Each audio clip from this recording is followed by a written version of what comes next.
प्रिय विद्यार्थियों, मैं दादूराम, सहायक अध्यापक, बैजनाथ भरद्वाज सरस्वती विद्या मंदिर, इंटर कॉलेज करबी। आज विषय गणित में कक्षा 10 उप विषय रचनाएं। आज हम रचनाओं के बारे में अध्ययन करेंगे। आपने पिछली कक्षाओं में रचनाएं पढ़ा है कि हाई स्कूल एनसीईआरटी की बुक में जो आपके सिलेबस में है कक्षा 10 में, उसी से संबंधित रचनाएं आज आप पढ़ेंगे। इसमें पहली रचना है एक रेखाखंड को दिए हुए अनुपात में विभाजित करना।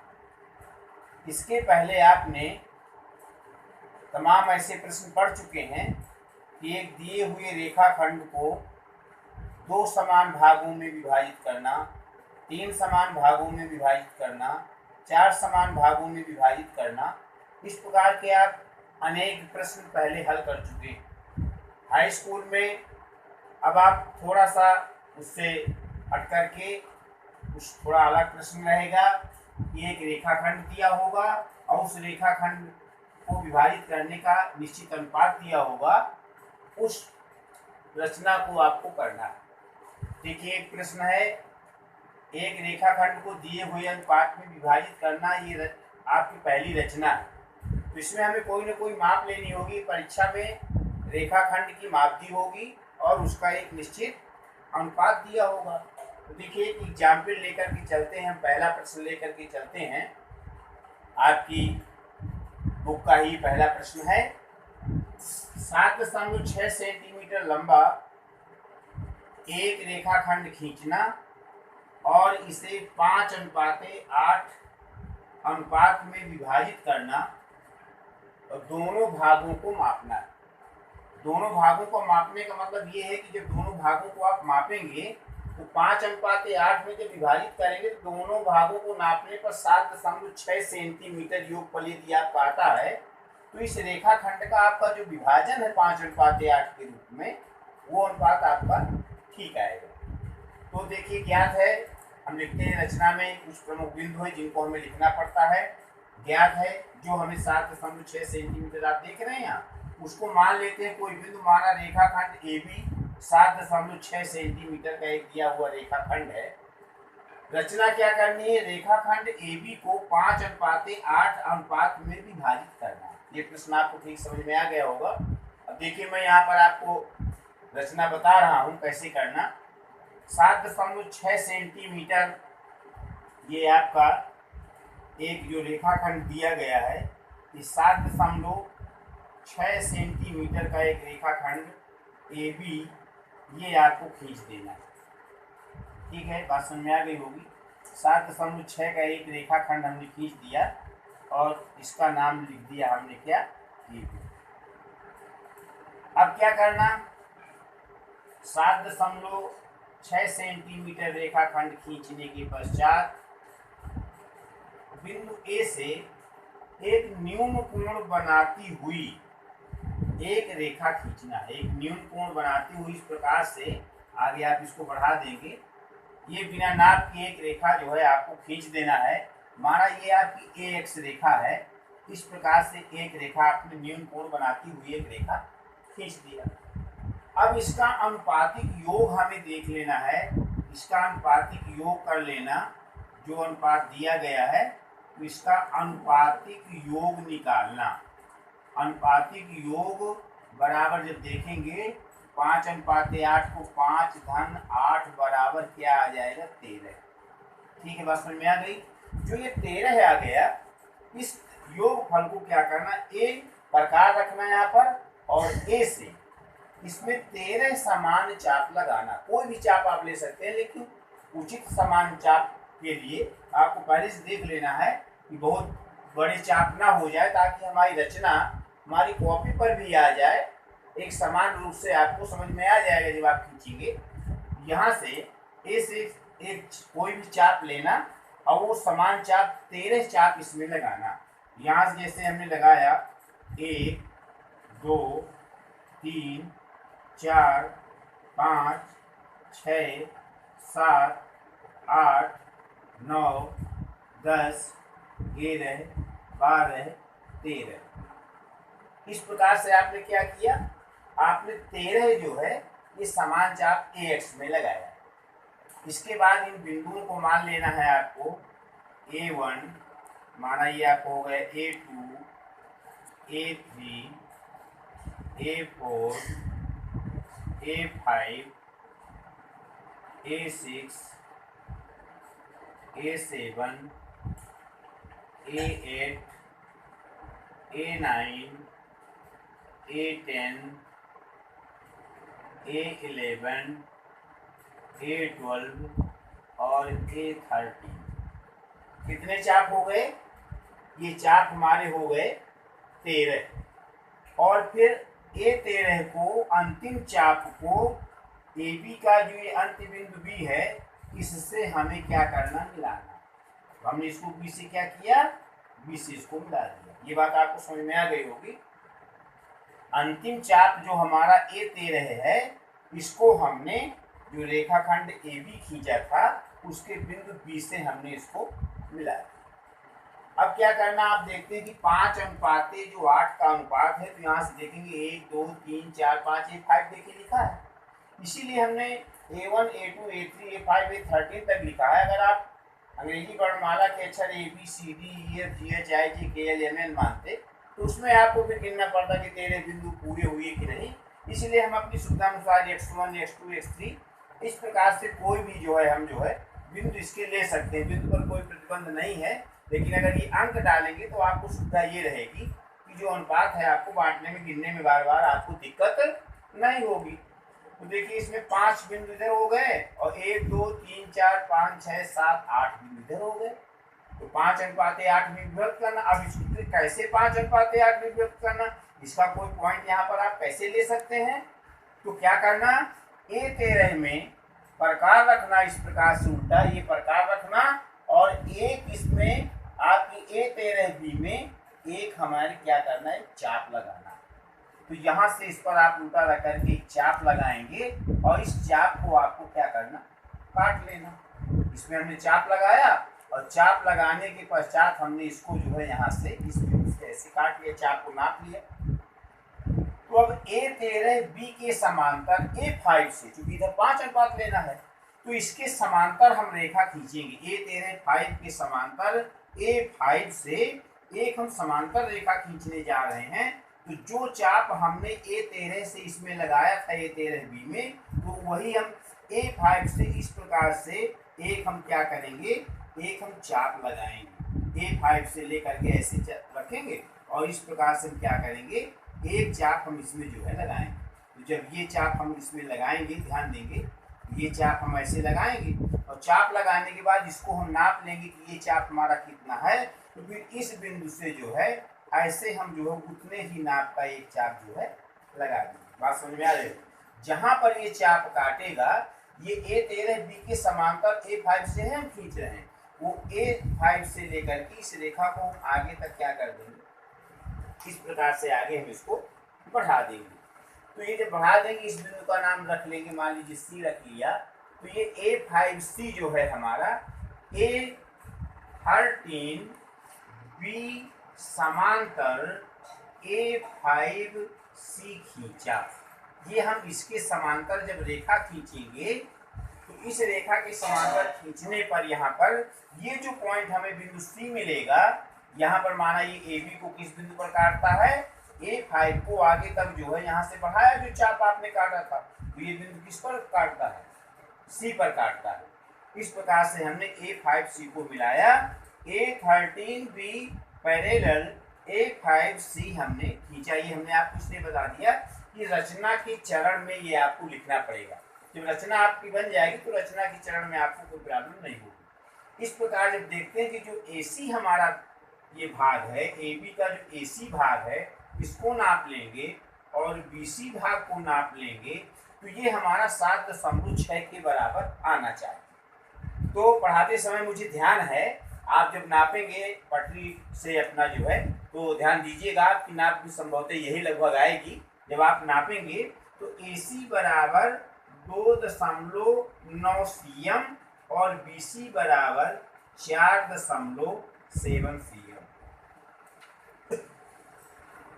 ये जो है नाप जो आपकी आएगी, तो ये जो देखेंगे आप, जो ए बी बराबर होगा, ए बी किसके बराबर होगा, ए सी प्लस बी सी। अगर इसको देखा जाए तो 2.9 प्लस 4.7, 9 7 16, 4 2 6 1 7। देखिए 7.6 सेंटीमीटर आपका ए बी रेखाखंड था। वैसी भी जब रचना करें, देखो इसके 5 भाग और इसके 8 भाग, तो 5:8 के अनुपात में विभाजित हो गई। ये आपकी जांच भी हो गई। इस प्रकार से ये जो पॉइंट मैंने बताया है इसको भी ध्यान रखना। और जब ये रचना आपकी बन जाती है, इसके बाद आपको हेडिंग डालना रहता है रचना के चरण। तो रचना के चरण जो है, एक बार मैं आपको पुनः बता देता हूँ कैसे लिखना। नंबर 1 डाल करके इस प्रकार से पॉइंट वाइज आप लिखते जाते हैं। सर्वप्रथम जो काम आपने किया, जैसी रचना आपने बनाई है वैसे ही आपको रचना के चरण लिख देना है। तो इसमें आपने सर्वप्रथम रचना क्या किया है, सर्वप्रथम हमने ए बी बराबर 7.6 सेंटीमीटर का एक रेखाखंड खींचा। ठीक, फिर नंबर 2 पर इसी प्रकार से आप पॉइंट डालते जाएंगे जैसे आपने बनाया। अगर ये आपको समझ में आ गया है तो रचना के चरण लिखने में आपको दिक्कत नहीं। मैं रचना के चरण केवल आपको समझा देता हूँ, ये स्वयं आप अपने आप लिख सकते हैं जैसे समझ में आ गया होगा। ठीक, फिर क्या करना, क्योंकि ये पॉइंट मैंने जो लिख दिया है, अगर इसको लिख देंगे तो हम आपको दिक्कत नहीं जाएगी। फिर क्या करना, इसमें ए को केंद्र मानकर या ए बिंदु से समान चाप लेकर के A1, देखिए यहाँ पर क्या लिखेंगे आप, रचना में जब लिखेंगे तो लिखेंगे A1 बराबर क्या लिखेंगे, A1 A2।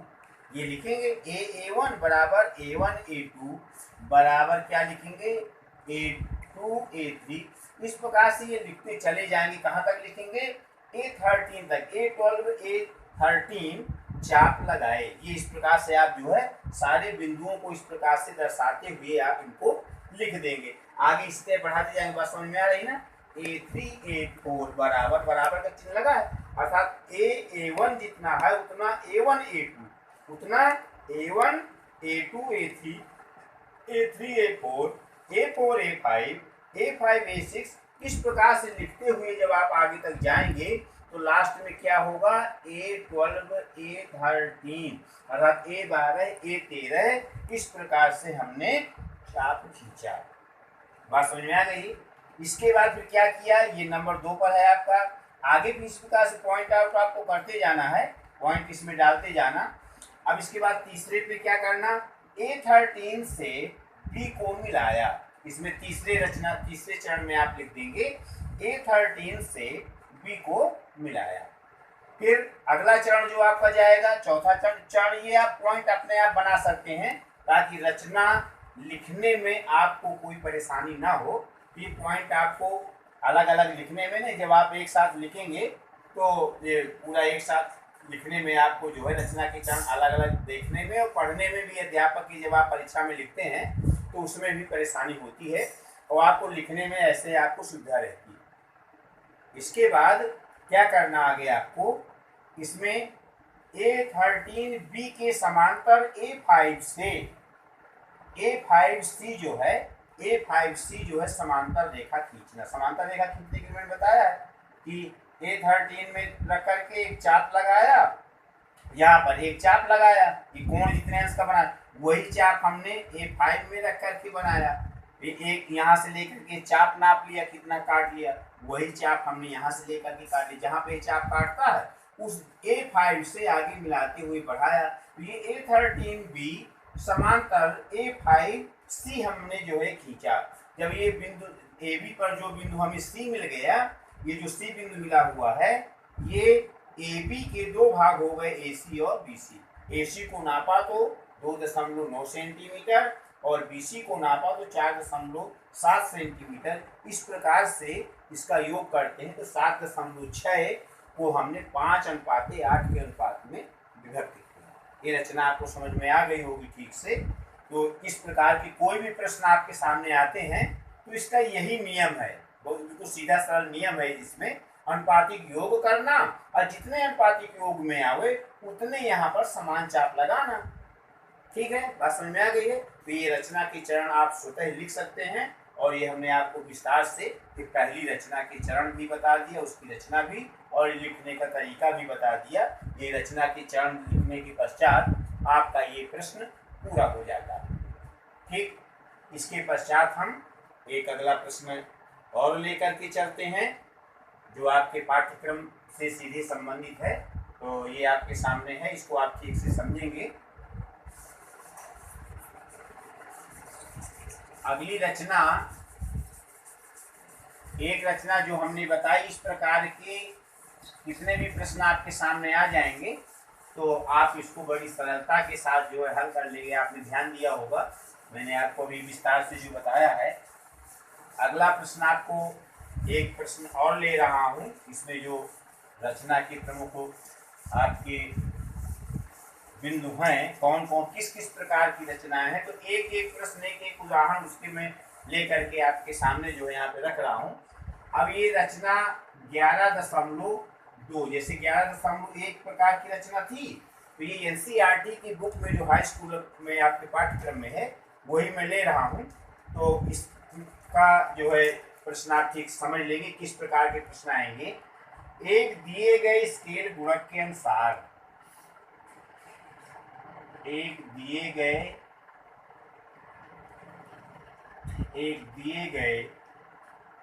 स्केल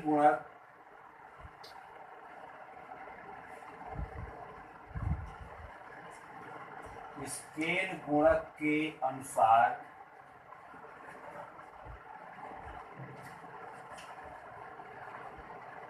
दिए गए त्रिभुज के समरूप,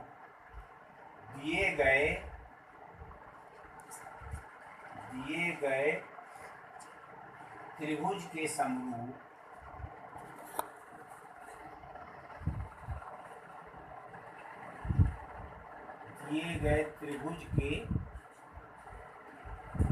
समरूप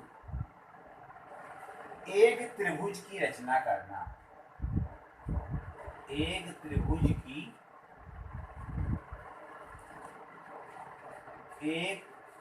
त्रिभुज की रचना करना।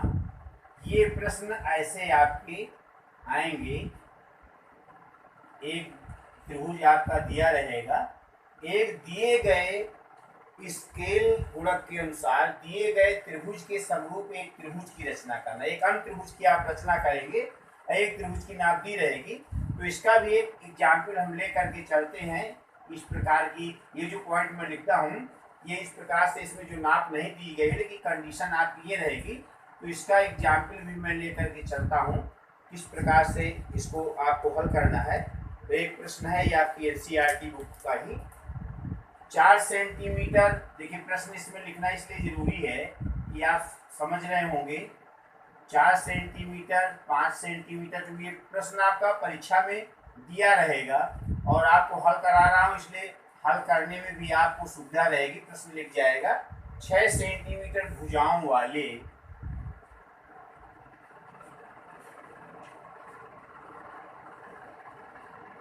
6 सेंटीमीटर भुजाओं वाले एक त्रिभुज की रचना करना, एक त्रिभुज की रचना करना। ये दिया रहेगा, एक त्रिभुज की रचना करना।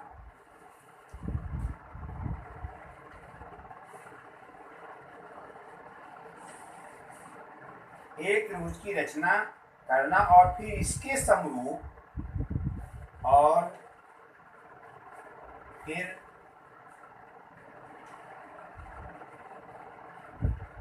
इसके समरूप एक अन्य त्रिभुज की रचना करना, एक अन्य त्रिभुज की रचना करना।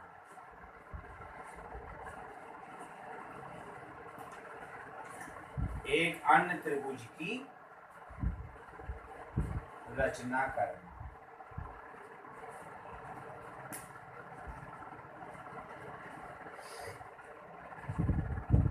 जिसकी भुजाएं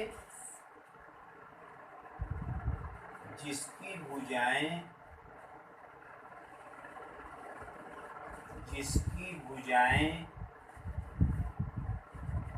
दिए हुए त्रिभुज की दिए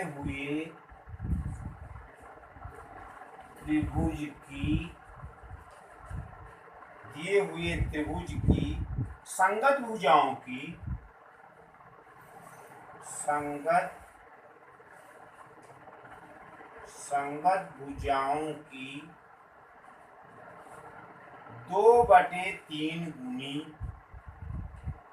2/3 गुनी हो। ये आपकी शर्त इसमें दी रहेगी। तो देखिए, इस प्रश्न को भी आप ध्यान से समझ लेंगे।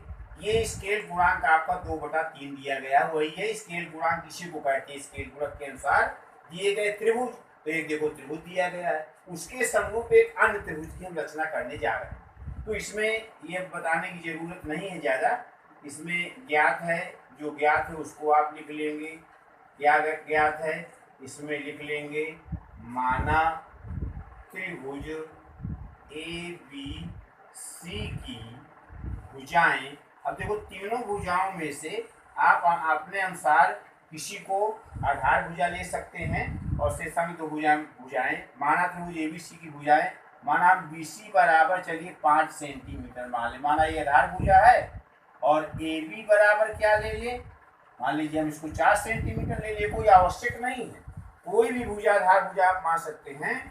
और जो एक भुजा हमारी और बची वो AC बराबर क्या, 6 सेंटीमीटर। ये तीनों भुजाएं आपकी दी गई हैं। तो पहले तो इस त्रिभुज की आप रचना करेंगे, और इस त्रिभुज की रचना करने के पश्चात आप क्या करेंगे, इसमें रचना करनी है। रचना किस त्रिभुज के समरूप एक त्रिभुज की रचना करनी है। तो रचना करनी है इसमें त्रिभुज ABC के समरूप, त्रिभुज ABC के समरूप एक अन्य त्रिभुज। कौन सा त्रिभुज, इस त्रिभुज का नाम क्या रखवा लें, मान लीजिए A' B और C' की समरूप त्रिभुज की रचना करना। त्रिभुज ABC के समरूप एक अन्य त्रिभुज A', B, C' की ये हमें क्या करना है, रचना करनी। अब देखिए, अब हम चित्र पर आते हैं। ये इसका चित्र भी बहुत सरल है। ये तो आप 4 सेंटीमीटर, 5 सेंटीमीटर, 6 सेंटीमीटर भुजाओं वाला एक त्रिभुज की अगर रचना करना, तो इसको तो आप पिछली कक्षाओं में पढ़ चुके हैं। तो देखिए, BC आधार अगर हमने 5 मान लिया है, तो देखिए ये 5 सेंटीमीटर की जो है, ये 5 सेंटीमीटर की एक हमने BC जो है एक रेखा खींच लिया। और फिर क्या, 4 से B से 4 सेंटीमीटर का चाप लगाया, और C से कितने का, 6 सेंटीमीटर का चाप लगाया, इसे मिला दिया और इसे मिला दिया। तो ये हमारा क्या हो गया, ये हो गया A, और ये हो गया हमारा B, और CBC हमने माना था। AC हमारा कितना हो गया, 6 सेंटीमीटर। अब इसके पश्चात क्या करना, ABC की रचना हो गई। अब हमें इसके समरूप एक त्रिभुज की रचना करना है। तो ये जो 2/3 गुना दिए रहा करता है, इसको देखना कि 2/3 हमारा छोटा है 1 से। अगर 3 का भाग, जो 2 में 3 का भाग दिया जाए तो 0.6 आएगा। तो इसलिए अगर एक छोटा है इससे, तो हमारी जो रचना होगी इस त्रिभुज, दिए गए त्रिभुज की से जो है छोटी होगी, अर्थात त्रिभुज छोटा होगा इससे। कैसा होगा, त्रिभुज इससे छोटा होगा। तो अब हम क्या करेंगे कि अब हम इसमें ध्यान देंगे कैसे करना। हर में देखना, हर में क्या है, 3। तो B से एक न्यून कोण बनाती हुई एक रेखा खींचेंगे, और रेखा खींचने के बाद इसके जो है 3 समान चाप लगा देंगे, 1, 2 और 3। समझ बात आ गई होगी। और फिर क्या करना, मान लीजिए